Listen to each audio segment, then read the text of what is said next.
Las fuerzas de tarea conjunta no lograron dar con los presuntos autores de un intento de secuestro registrado en la mañana del sábado en un retiro de la estancia Oro Verde en la localidad de Arroyito. Según datos aportados por los afectados, fueron 7 las personas que habrían llegado buscando a un joven de 17 años, aparentemente para reclutarlo a las filas del ACA, ya que el grupo criminal actúa en esa zona. Las mismas estaban vestidas con uniforme verde olivo.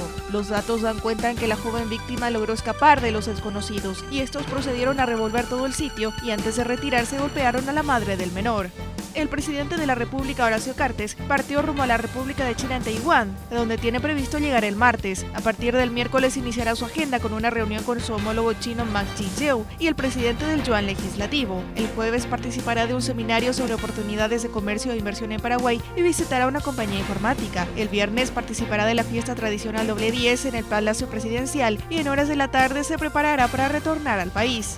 Bajo la consigna "Doy de mamar donde mi hijo me lo pida", al menos unas 30 mujeres dieron el pecho a sus pequeños en la Plaza Infante Rivarola, al costado de los shoppings Mariscal López y Villamorra, donde supuestamente existían órdenes de no permitir que las madres cumplan con esta obligación natural. El programa de lactancia del Ministerio de Salud Pública y Bienestar Social también participó de la medida de fuerza. Actualmente esta dependencia lleva adelante el desarrollo de un anteproyecto de ley de protección a los niños lactantes.